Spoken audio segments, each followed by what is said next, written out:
This podcast is brought to you by Most Valuable Podcasts, leading the league in podcasting entertainment. What's up, everybody? Ricky Widmer here, along with the one, the only, Brandon Swanson. Hey. And it's good that I get to say that again, Brandon, because last week I did not. I had to say the one, the only, not Brandon. Like, I get really depressed when I say it. Like, the one, the only, not Brandon Swanson. Well, when you have to see Sean across the table and it's not me, I'd be depressed. The one thing that's good about Sean is he'll slide right in. So, like, if he's on the onside kick, he says dub them ease, and if he's on the primetime podcast, he goes, hey. So he keeps the slogans there, but we got a jam-packed show for you guys.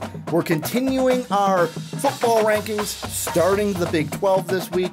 We just got done with the SEC. You guys should go check that out. And we also got our patron Pat calling in today, going to be talking some college basketball at the beginning of the show. Before we get to Pat, which you can become a Patreon supporter and be like Pat and be on a podcast, go check out patreon.com/mostvaluablepodcast. Also, go check out our store link where you can get a t-shirt from MVP. That is down below in the description. Also, check out mostvaluablepodcast.com where you can catch MVP each and every day. And then go check us out on Apple Podcasts and iTunes and go give the Primetime Podcast a 5-star rating. It would really mean the world to us. And then type a little something about why other people should check out the podcast as well. But Brandon, got a jam-packed show talking Illinois basketball to start the podcast. And basically, Pat, what you wanted to talk about was kind of the state of Illinois, transfers leaving, new guys coming in, second year under Brad Underwood. So I'm just going to kick it off to you to start. With you right now, where do you see the state of Illinois basketball? So right now, I see it as a really big transition area, especially with Brad Underwood coming in. And I really like Brad Underwood. I think he's a really good coach, and I think he can really help. But what has really concerned me or raised my attention this offseason has just been all the players that have left Illinois basketball, the whole program. And it's not just guys leaving for the pros, but we've had about 6 players leave because of either turning professional or transferring away. And that has really raised my okay, wait, what is going on with Illinois basketball? And then seeing Underwood's comments lately about, hey, I'm just trying to shape my system to my specific area. And a lot has been noted that a lot of big guys have left, and I think Illinois doesn't have a guy over 6'7" or 6'9" on the team right now. And Underwood's been very affirmative, I like my team to be guard oriented, or we don't need guys who are 7 feet tall in my system. And part of me is going okay, that's good that he's tailoring it to the system, but it's also, is that going to work in the Big Ten? So I think Illinois is still going through a very transition period with Brad Underwood right now. So here would be my question to you. Is this part of these guys have not, if they're transferring, is it because they haven't bought into the culture that Brad Underwood's trying to set there? He's trying to do his own thing. He's trying to rebrand almost, and you almost have to right now with the state of what Illinois basketball has been. He's trying to rebrand them and bring a culture back to them, and these guys maybe necessarily don't fit that mold, don't want to be part of that culture that Brad Underwood's trying to bring back to Illinois. Do you think that could be part of it? I definitely think that's part of it, because I think it's mostly part of just the system that he plays. He's talked numerous times about how he admires Villanova's system and how they don't have a set big man and how they value combo guys who can do multiple things and guys who aren't very tall, but guys that can really play in his set systems. But I often compare it to when he came into Illinois. I've thought okay, what is he going to go in with his set system, or is he going to try to throw out his system and try to create a new one based on what he has? I almost liken it to how when Shaka Smart went to Texas and he chose not to bring the Havoc defense with him from VCU because he decided, okay, I'm at Texas, I have the athletes to do more different schemes. I don't need to bring the Havoc defense over here.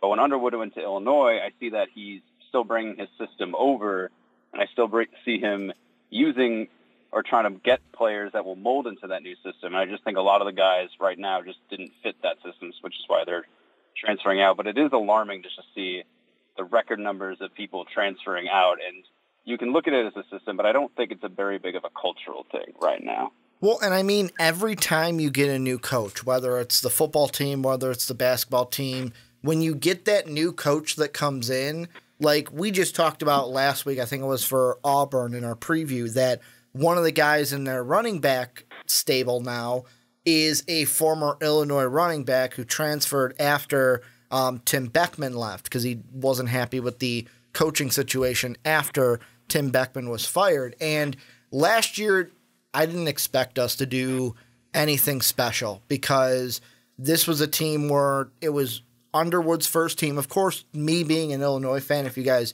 don't know that, I am a Fighting Illini fan. This is a team that I root for when I do watch them play.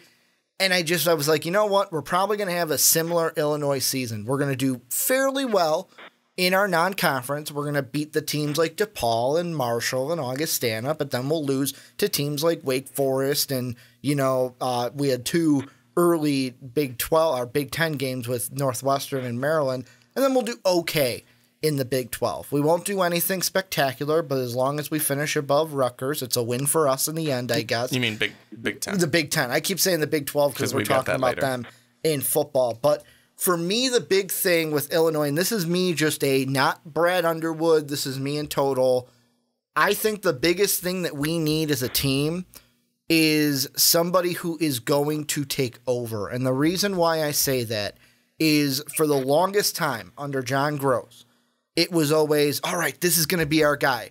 When I first started getting back into, because as a kid, full on with the Illini because they were going to the tournament. Then in high school, fell out, didn't really watch the Illini, came back into it. Rayvonte Rice with John Gross's squad. Oh, he's going to be our guy. We had pretty good seasons, didn't really do anything. Then it's like, oh, Kendrick Nunn, he's going to be our guy. He ended up transferring. So to me, it was who's going to be the guy on this team. And the biggest question mark I have is Dosunmu coming in from Morgan Park. Not necessarily of will he perform at the next level. It's all I see on Twitter from Illini fans, Illini sports writers, Illini podcasts, is they're all over Dosunmu. He's a guy that from the Illinois area could have chose to go somewhere else, decided to stay in state, is really into, hey, this is our state, our team, we're going to build this up, I'm going to be the guy to do so. But my question, and Pat, I'll throw it to you with this, is are we overhyping him? And when he gets to Illinois, are we setting him up to kind of, the way I want to kind of phrase this, are we setting him up just to not meet our expectations? Or is Dosunmu a guy who's like, you know what, he's going to meet our expectations and then push them even further? To be honest, I don't think we're overhyping his talent because he is a talented guy, and I do think that he has the talent to play in the Big Ten and do really well. But I think we might be overhyping in his first season, like just how much that he'll be able to help Illinois. Because a lot of the tension now, if Illinois started its playing its season right now, you would have Trent Frazier and you have Dosunmu out there. And Frazier was a freshman last year. He's a sophomore now, and Dosunmu's a freshman. That's a lot of offense, especially with Underwood's system, to place on 2 young guards to pretty much carry Illinois through non-conference and through the Big Ten. And that, I think, can be very overhyped, that if Dosunmu doesn't match the production that we think he can do, I think that we might be overhyping or setting him up to fail. But I don't think anybody's doubting his talent yet. But I think everybody is waiting to see, like, okay, how is he actually going to produce in college basketball? Is he going to match like a certain area, or is he going to act like a freshman coming in and have some growing pains? And that's been something that has happened to Illinois a lot, especially last year. People thought Mark Smith was going to be the same kind of guy who's Mr. Basketball in Illinois, who's a Illinois guy who chose to go to Illinois, and he averaged not even 5 points a game last year, and he had a lot of struggles and looked uncomfortable on the court a lot of times, according to some writers. So I think we're not overhyping his talent, but I think we might be overhyping like how much he'll be able to help, especially with the mark that Trent Frazier made last year.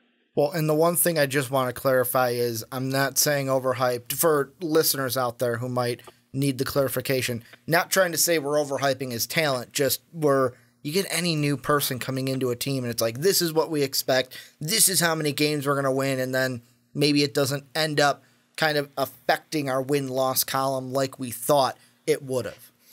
You know, you look at Illinois basketball, and it's been so mediocre for so many seasons now. And we were talking about it before we came on the podcast today.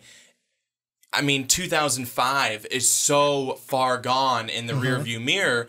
And Pat, I think you were even saying that people really are kind of sick of, you know, talking about and going back and talking about 2005 because it's over, it's gone.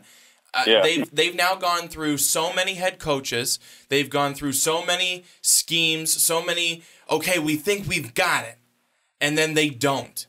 And so many different new bursts of energy. And now you've got Brad Underwood. He's going to be in his second season. He won 4 games in the conference last year. Yes, you can give him the credit that a lot of those losses were close losses, but you don't get any victories for close losses. There's not you got 5 close losses in the close loss column.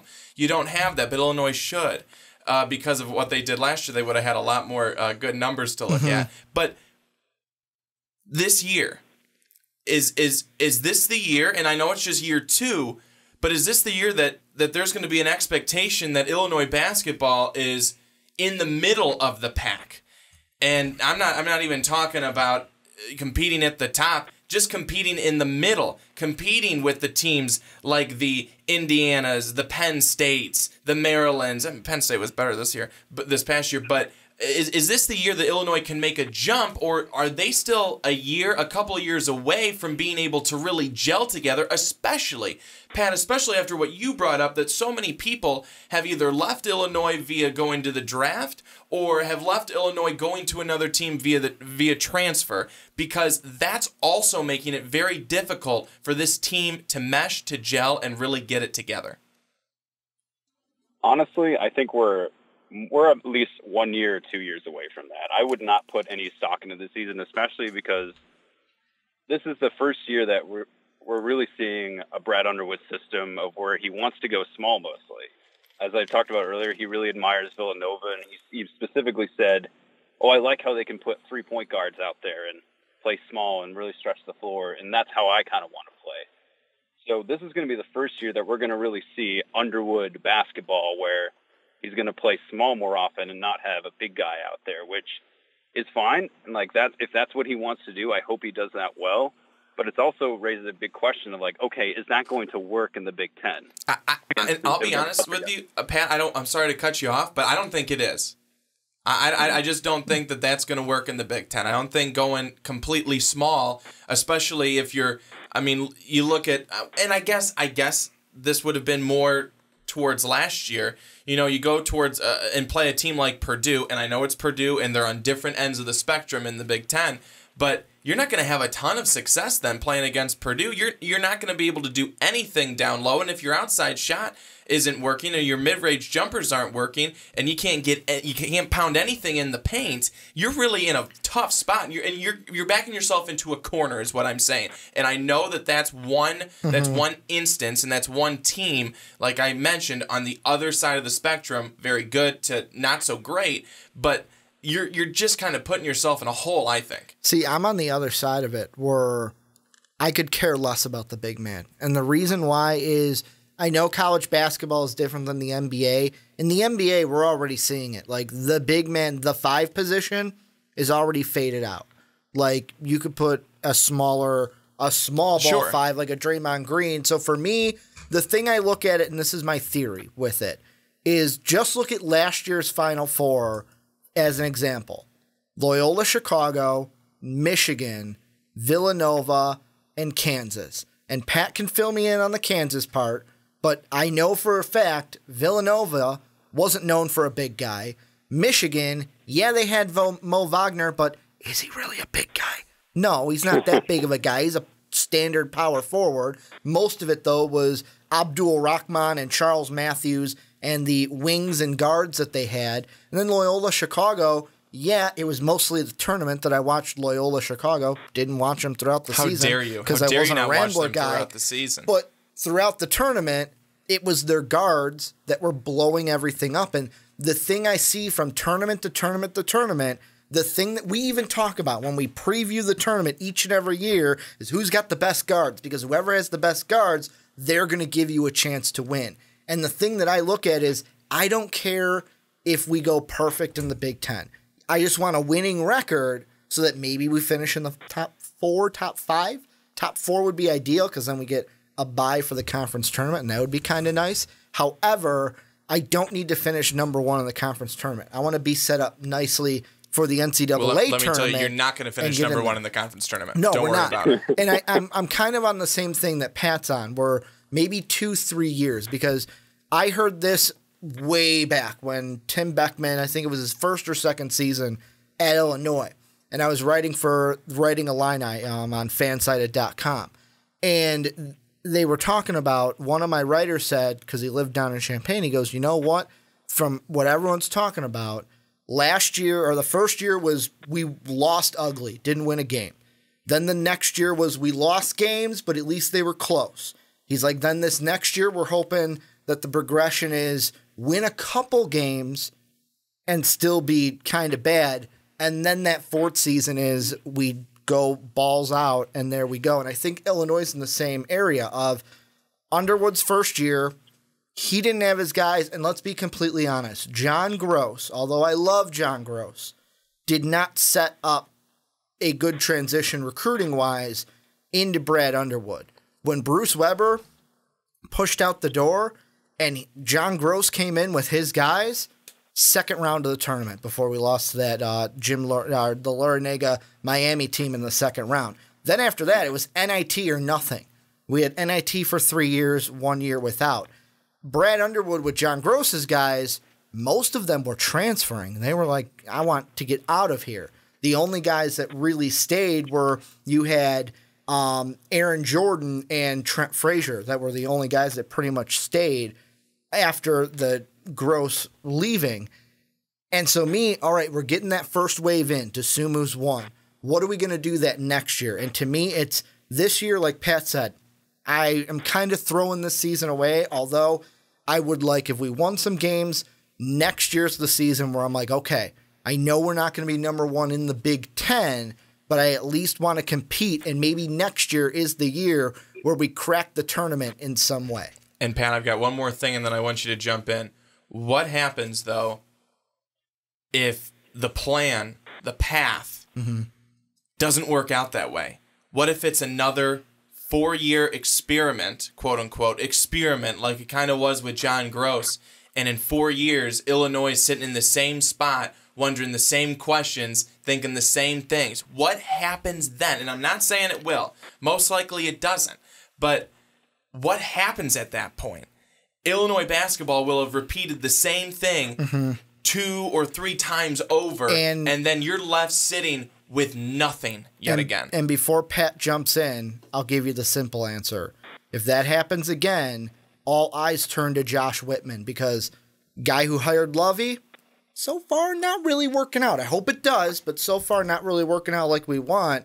And if Underwood doesn't work out, then the eyes turn to Josh Widmer, and it's, with me, I'd be like, well, okay, if these coaches aren't being good, then you're the one hiring them. That's who I would focus on. Go ahead, Pat. Yeah, I got to completely agree with that, because the whole reason Widmer was brought in after Mike Thomas was to help not only just write the organizational culture in the athletic department, but his job, and he said it his first day, and he has said it every day since he's been athletic director, is that he wants football to succeed and he wants basketball to succeed. Specifically with basketball, if they're sitting in that same situation, you can't really make a case for Brad Underwood to keep his job, and you can't really make a case for Josh Whitman's job security to not be in question with that. So I really don't think it will come to that, but that would suck to be in as an Illinois fan. That situation would really suck. If you go 4 years and you're not any better, then that's just another failed hire for Illinois basketball, and that would really, really suck. And I just want to jump in on something that's not necessarily Illinois basketball, but it is still Illinois football for just a quick second. Yep. I was at an Illinois football game last year against Rutgers. Rutgers sucks. Okay? We all know it. Rutgers knows it. It was so pathetically sad in that stadium. Oh, I know. There's no energy. There's none. There is none. I mean, they couldn't. The student section couldn't even form an I after halftime. There were not enough people there. So what I'm saying is why aren't they looking at him right now? Looking at the AD right now to say, hey, maybe this Lovey, again, I'm going to say experiment, because you went and you got somebody from the NFL who is probably the most meek and probably humble guy, and maybe that's not what you needed. You needed someone to light a fire under those guys' butts on Illinois football. All I'm saying is that right now I feel like the culture at Illinois is so relaxed and laid back, but not in a good way. More of a, we hope it'll happen. And that's how I feel. And I'm not saying that that's carrying over into the Brad Underwood basketball regime, but if that's anything, and I don't think the basketball games are not the same. I think they're much more exciting than football. But they are. If that's anything, yeah, I thought so. But if that's anything like what football is, that's sad. That's not exciting. One, it's not good for the fans. Two, how do the players get any energy off of that? They don't. So what I'm saying right now is this culture for Illinois sports in general, the big sports that we're looking at, football and basketball, maybe they're not being guided in the right direction right now by the AD. The thing I'll jump in with, and Pat, then we're going to go to you, is first off with that whole you bringing up the couldn't form an I thing. I had that same rant, I think it was 2012 or 2013, whichever home season. We had a home game against Northwestern the week of Thanksgiving weekend. And I get it, Thanksgiving break, kids might have went home for the week. How dare they go home? But, no, not just that. Football game. Well, first off, I'm thinking it's our biggest. Maybe it's just me. I know I didn't go to Illinois, so I'm one of those fans. But like to me, Northwestern's my biggest rival. Where I want to beat the snot out of Northwestern each and every year. Chicago's team. I hate that. I hate that so much. And like I know we get Northwestern fans that like the podcast, and I almost like I'm sorry, not sorry in a way. Because it's like, I hate your team. There's no way around it. I hate your team. I will always hate your team. And there's no way I'm going to ever like your team. So that was a game where I saw that and my blood started boiling. Because I'm like, how dare you? How dare you put that up? Even though we got crushed that game and the Wildcats won. Here's my actual thought, though. With football, I think Lovey, and right or wrong, the thing that hurts the football team is Lovey's entering his third year. So he actually won 3 games, then only won 2. Won 2 in conference, didn't win one the year after, so you regressed. This will be an important year. But I think to me, basketball is more of a pressure to do well than football. And the reason why I say that is because, Pat, and you can correct me if I'm wrong, that program, or the school in general, has pumped so much money into that basketball program of recently. More so just with the renovations to the State Farm Center, I think. I almost called it Assembly Hall because that's what it used to be. Yeah, but I wish it was still Assembly Hall. I do too, Pat. I'm with you. But the State Farm Center, they pump so much money into that. That's where the bread and butter is. They can get by if basketball is good and then worry about football. Yeah, I would probably agree with that. There have been a ton of renovations, both for football and for basketball. It's part of this humongous project trying to just pump as much energy into both. But for basketball specifically, they just opened up their new practice facility, which cost them a lot of money. So they're hoping that adds another asset to them. But I will say for Illinois athletics in general, or just for basketball specifically, the fan base of Illinois, as I've gone to school there, they need a reason to get excited, and they need something to like attach onto. That's why I think when people were really excited about IU DeSumo, it was like they haven't had anything to be excited about in a very long time. It's not fun to get excited about finishing last in your conference, finishing or going first and out in the Big Ten tournament. They didn't even make it. They didn't even play in March this year. Yep. They played in late February and they were bounced down. They couldn't even get to March, which is pretty bad. But I would say that fans of Illinois, they need a reason to be excited. You got to give them something. It's never going to be as integrated into their culture as other Big Ten schools. Basketball is probably the one closest thing that they have where they can get excited about.